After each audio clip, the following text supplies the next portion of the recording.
La Mesa TIC de En Perspectiva es una presentación de Invensys, SAP Partner, Latu, Bantotal, Interamericana de Cómputos, Netgate, Quanam, Antel, tecnología del futuro en Uruguay.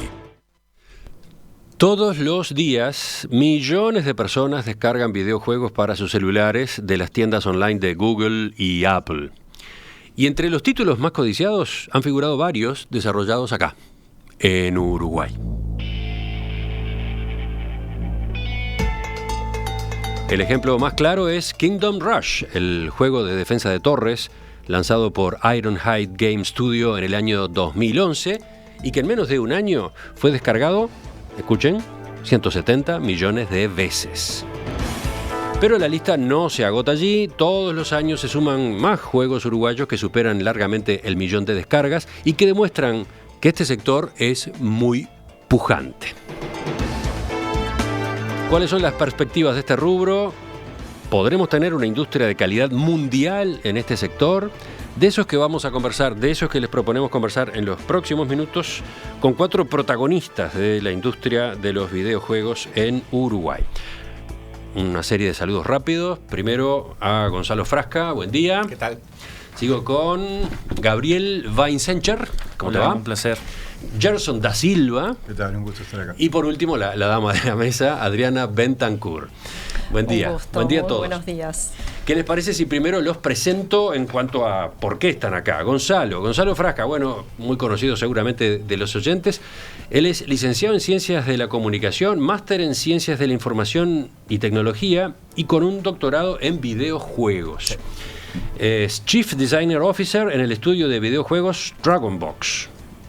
Toda una, ¿cómo decirlo?, una nave insignia de esta industria en Uruguay, ¿no? Bueno, en realidad está bueno que lo preguntes para aclarar. Dragonbox es una empresa noruega, franco-noruega, porque muchos son franceses, y yo mi trabajo lo hago desde acá. El otro día me comentaban que el ministro de Industria se había dicho que era una empresa uruguaya. No es una empresa uruguaya en absoluto.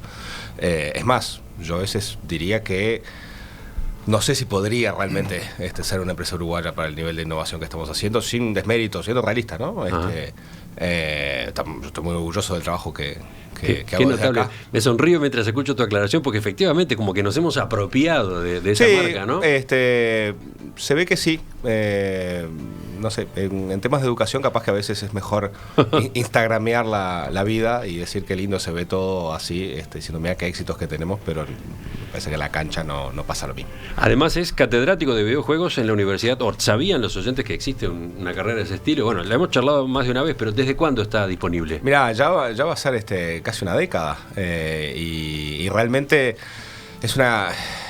para mí es una experiencia buenísima porque mi aspecto, o sea, mi carrera académica en videojuegos, yo tuve la suerte de empezar cuando no había carreras en hacer investigación en el tema a nivel mundial, ¿no? Y en América Latina, justo ahora el BID sacó un informe que colaboraron además uruguayos, PEX estuvo ahí.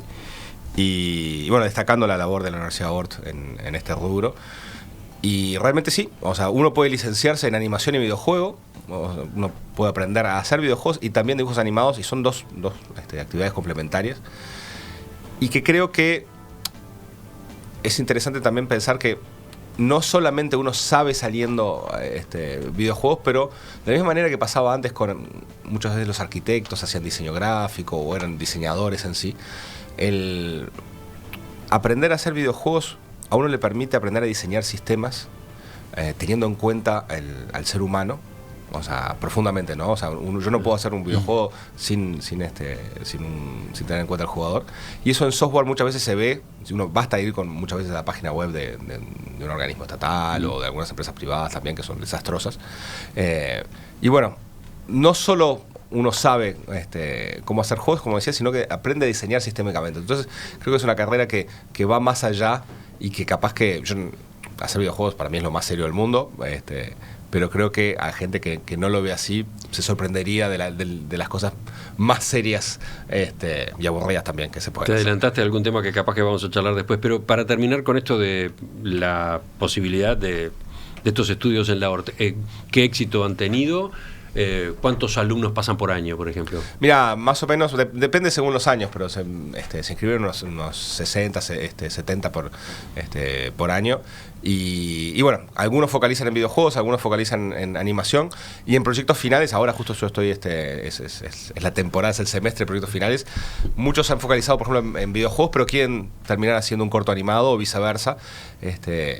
Porque hacer videojuegos es como la ópera. Hay que saber un poco de todo, no se puede centralizar, pero es un trabajo que realmente uno o tiene que saber mucho de varias áreas, o por lo menos entenderle la cabeza para trabajar en equipo. Sin trabajo en equipo no se puede hacer. Y de la misma manera que digo eso, después hablaremos de un gran éxito ahora de un juego que ha sido todo hecho por una persona, porque siempre hay excepciones a las reglas. Vamos al caso de Gabriel. Él es licenciado en Administración de Empresas, egresado de la carrera de Desarrollo de Videojuegos de AMAS. ¿Qué es esto? AMAS es una escuela de artes visuales que empezó hace un par de años. Primero estudié Administración de Empresas en la ORT. Una vez egresado de ahí, sabía que quería tener mi empresa. Empezaron a picarme el gusto por los videojuegos.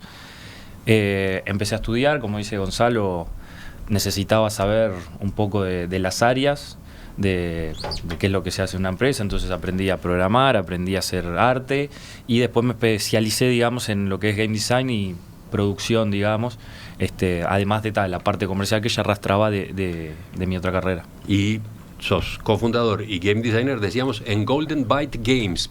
¿Qué es esta compañía? Bueno, nace, digamos, como proyecto de final de carrera, en AMAS.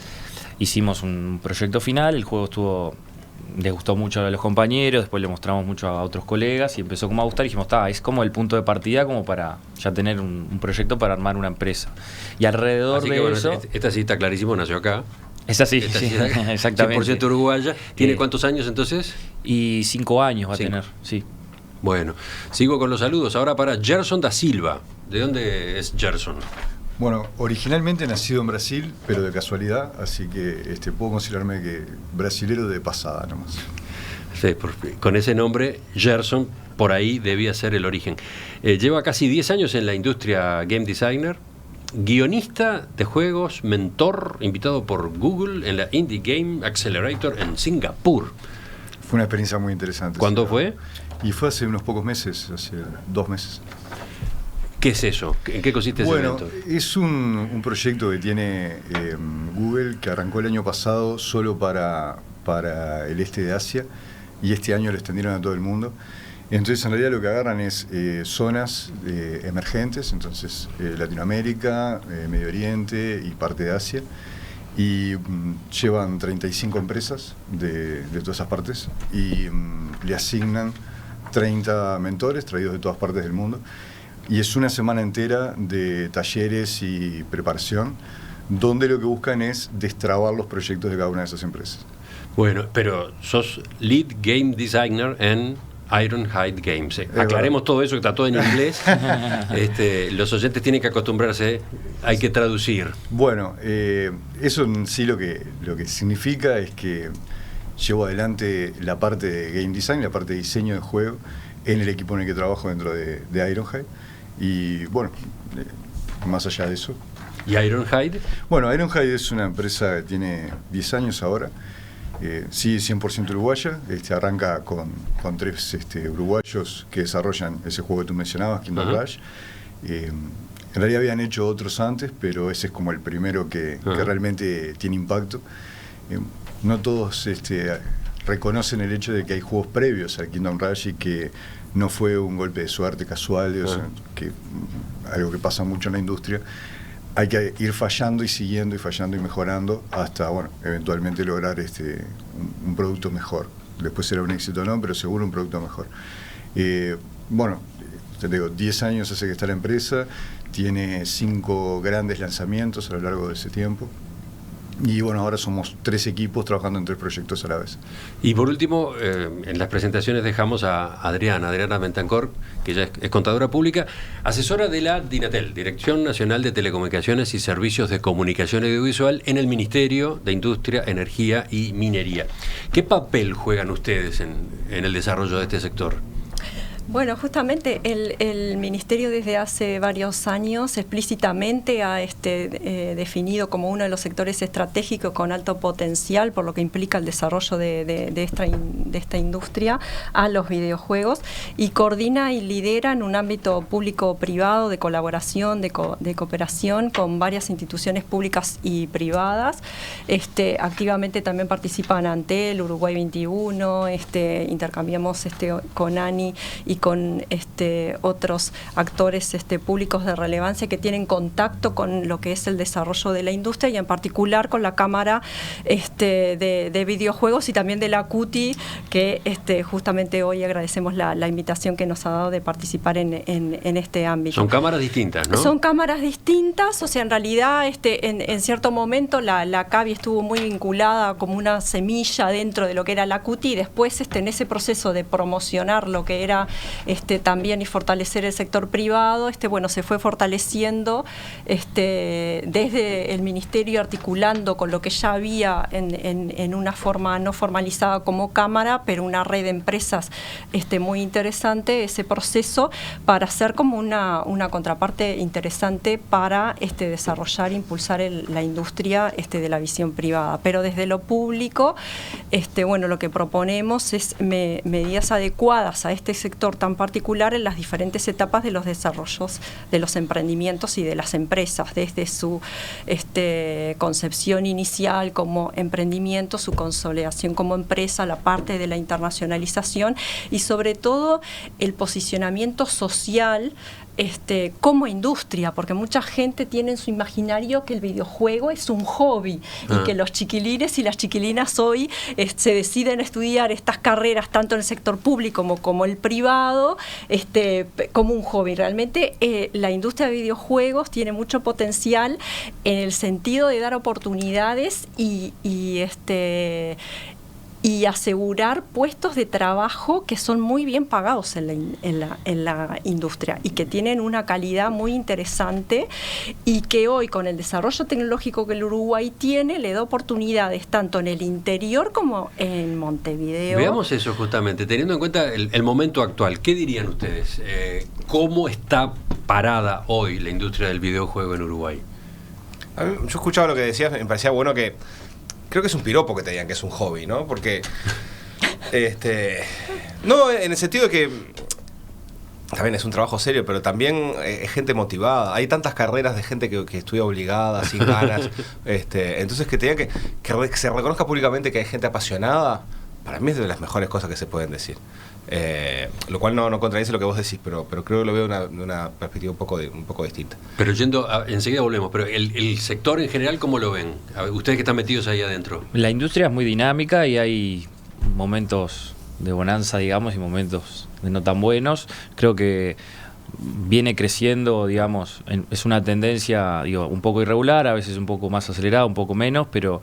¿Qué quiere decir que viene creciendo? ¿Qué números podrías dar? Y hay números más, cada vez hay más empresas, cada vez hay más empleados, números oficiales te pueden dar Inatel, que todos los años lanzan una encuesta con cuántos empleados hay, cuántas descargas tienen los videojuegos, pero creo que siempre se genera como una movida, hay meetups, hay reuniones, hay más gente, más uruguayos yendo a conferencias internacionales, incluso en el exterior ya empiezan a reconocer trabajos uruguayos, entonces es un trabajo, digamos, de hormiga que lo que hay que hacerlo es como industria, o sea... A ver algunos datos entonces, sí, ¿cuántas empresas, qué cantidad de personal? Por mencionar dos números nomás. Sí, ahí está. Como decía Gabriel, la Dinatel desde hace varios años, una de las acciones que tiene es la de realizar esa encuesta. Este año, en base a las preguntas que se vienen haciendo todos los años, fue la CABI la encargada de realizarla. Y bueno, lo que estamos viendo es que se ha consolidado un número de empresas que antes estábamos hablando de 8, 10, 16, ahora son más de 20 empresas formalizadas con un núcleo interesante, constante y sostenible, que está teniendo éxito a nivel internacional. La mayoría de las empresas tienen menos de 5 años, eso es muy importante, atrae mucha gente joven, el promedio de edad sigue siendo más bajo de 35 años. El 20% es de mujeres. Queremos aumentar esa participación de mujeres en las diferentes disciplinas que nuclean estas empresas. Y bueno, y tenemos casos de internacionalización de algunos de los que mencionaste tú, pero no solo a nivel de empresas, sino de talento, que parte de lo que decía hoy Gonzalo, se están realizando distintas consultorías en distintos países porque se reconoce hoy a la industria del videojuego como generador de talento. Bueno, Gerson en el caso de Singapur, pero también Gonzalo, Sofía, Bategasori y otra cantidad de talento, PEX, Laia, no sé, de nombres que son reconocidos en la industria, y otros que están creciendo, que están exportando su saber en el proceso de cómo ha sido desarrollar la industria y sus propios emprendimientos en diferentes tipos de juegos, porque están los juegos de mobile, obviamente, que siguen la tendencia, están los de consola, están los de PC, los de browser, los serios, ahí ustedes son los que tienen todo. Espectacular. Sí, ahora tenemos que explicar un poquito mejor eso, ¿no? Claro, pero aparte hay como un ciclo, porque en la medida que algunas empresas empiezan a tener éxito y empiezan a tener renombre, a su vez empieza a dar de que hay más instituciones que están dando cursos y instrucción formal. En la medida que hay más instrucción y cursos, hay más gente que entiende cómo funciona y que sigue después aprendiendo y buscando. Internet es una fuente de información infinita, entonces más allá de esos números que dicen, bueno, son 20 estudios, hay una enorme cantidad de emprendimientos informales de grupos de 2, 3 personas que pasaron por alguna clase de instrucción académica y que ahora están probando. Entonces, en la medida que hay un montón de gente que también está probando y está intentando, se empiezan a generar cosas del lado del Estado, que yo sé, los fondos concursables, los fondos de INATEL, hay un montón de medios con los cuales el gobierno también incentiva para que más gente participe, y entonces empezás a generar como un circuito donde cada vez se crece más. Yo creo que cada vez hay más empresas que sacan juegos y que les va bien y que son de alta calidad. Uruguay, la verdad que yo siento que hace juegos de alta calidad, y que entonces las tiendas a su vez empiezan a mirar Uruguay como un lugar donde se puede venir a buscar talento. Entonces... ¿Se hace dinero en el sector de los videojuegos en Uruguay? Excepcionalmente, o sea, hay hits, pero creo que es un poco como la música. Ya vivir de esto es un logro, es una buena cosa, ¿no? O sea, creo que hay que verlo así. Uno puede, o sea, con un juego que realmente llega a ser un hit, va a ser varios millones de dólares, pero creo que el promedio, bueno, tú sabrás las cifras de ventas, no las tengo yo de Uruguay, pero... Mira, Adriana, a ver si ella las tiene. Bueno, en realidad las cifras de ventas exactas no lo tenemos, lo que sí es que sabemos en función de las descargas, que viene aumentando obviamente, o sea, la modalidad de los juegos, bueno, puede ser free to play, pero después tienen monetizaciones diferentes que van cambiando y que cada vez son más sofisticadas. Vamos a traducir. Claro, ¿cómo se cobra? Vamos a traducir. ¿Cómo es que se obtiene dinero de un videojuego? El videojuego se publica en las tiendas online, ¿no? Sí. Por ejemplo, si es un videojuego para teléfono, en las tiendas de Apple o de Google. Sí. ¿De qué manera ingresa dinero a quien lo creó? ¿Gonzalo? Bueno, una comprándolo. Hay una posibilidad que el juego sea pago. La otra es, el juego es gratis, pero dentro del juego puedo ir comprando algunas cosas que me ayudan a jugar, o a veces incluso ayudan a ganar. Y bueno, ahora justamente este mes Apple sacó una especie de Netflix que pagás por mes y descargas todos los juegos que quieras de alta calidad que tienen. Hay distintos modelos, y bueno, va a depender eso del tipo de juego que hagas, del tipo de público. Hay una cosa que creo que es muy buena del Uruguay, es que al no haber mercado interno, salvo Ceibal, alguna gente ha hecho juegos, hay varios juegos hechos para Ceibal, pero no es un mercado interno real como podría tener un país del tamaño, de Brasil o de la India. Entonces, desde el primer día tenés que pensar globalmente. Está buena esa información, esta afirmación que hace Gonzalo. No hay mercado interno acá. El mercado interno es mínimo, es menor. Real, creo que no. Entonces, todos ustedes están trabajando para afuera. De hecho, Sí. es así. Es que en realidad el 90%, más del 90% de los ingresos viene del mercado externo, y hay una cuestión que es interesante, que que se va consolidando la generación de propiedad intelectual propia. O sea, la combinación de los ingresos para hacer sustentable las empresas, porque son tan jóvenes y porque necesitan bancarse periodos que van a veces de 2, 3, 4 años hasta tener el éxito que da la rentabilidad, pero en el medio hay diferentes experiencias en el tema de generación de nuevos juegos. Implica que bueno, que en este paso de trabajo de nuevos instrumentos públicos y la consideración de los estudios que están en el mercado de hace más tiempo, se vaya posicionando el tema de esa propiedad intelectual que en definitiva después genera más valor para la empresa. Pero también está la venta de servicios, y en esa combinación bueno, los ingresos vienen por la monetización de la venta del juego, pero también por la publicidad, por ejemplo. ¿Publicidad? Ahí está el modelo publicitario a través de todo lo que tiene que ver con ese marketing digital, esa inteligencia, ese posicionamiento. Implica bueno, la generación de nuevos ingresos. A veces los juegos tienen un sponsor atrás. Bueno, hoy está todo el modelo de los eSport también, que tienen marcas ¿De los qué, perdón? de los eSport, los deportes electrónicos. electrónicos, No sé cómo o de entretenimiento, que hay todo un auge en ese sentido. Bueno, Uruguay está explorando y está iniciando nuevas oportunidades en ese sentido. Una cuestión que quería volver atrás, que es importante, es que la media de trabajadores directos de la empresa se sigue consolidando en un promedio de 12, y eso es muy interesante. 12 personas por de empresa. 12 personas por empresa. Y como decían hoy, las empresas contratan mucho disciplinas que tienen que ver con el arte, con el sonido, con la animación, No son todos informáticos. No son todos informáticos. O sea, esta industria intensiva en conocimiento nuclea la parte del software dura con las industrias creativas. O sea, por eso, y que son consideradas estratégicas por el valor que genera, y las disciplinas que se articulan justamente vienen de muchas carreras que hoy, tanto en el sector público como con el privado, estoy pensando en Playa Hermosa, por ejemplo, con medios audiovisuales en el interior del país, o en Arrayanes, la Perdón, UTU. no entendí. Playa Hermosa, medios audiovisuales, ¿qué es eso? Ahí está. La UDELAR tiene, a través del Instituto Nacional de Bellas Artes, una carrera que es específica también en videojuegos y en medios audiovisuales, que genera talento que para la industria y está en el interior del país. Muchos desconocen que está en esta oportunidad de trabajar allí. Gerson, Bueno, ¿qué ibas a agregar? yo justo tuve el placer hace un par de meses de dar un taller ahí en Playa Hermosa, y fue muy, muy interesante por precisamente la perspectiva distinta, muy poco comercial, pero muy creativa y muy artística, muy linda. No, lo que quería comentar es un poco por lo que decíamos antes de la globalización y de ese factor exportador que tienen las empresas de videojuegos, junto con lo que decías tú, Adriana, de las carreras y las actividades que nuclea la industria.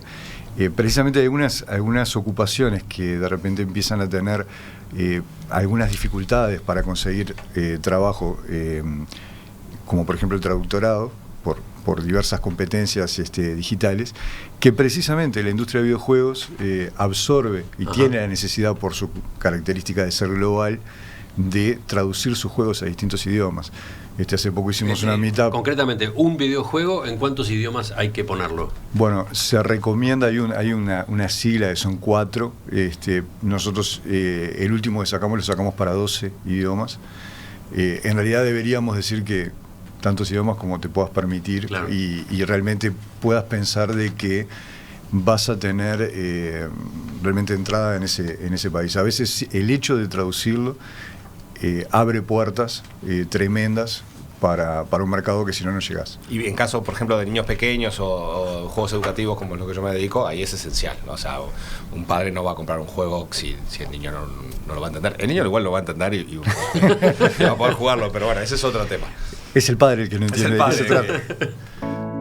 Me quedan varias preguntas. Los oyentes están aportando otras también, pero menciono 2 puntos.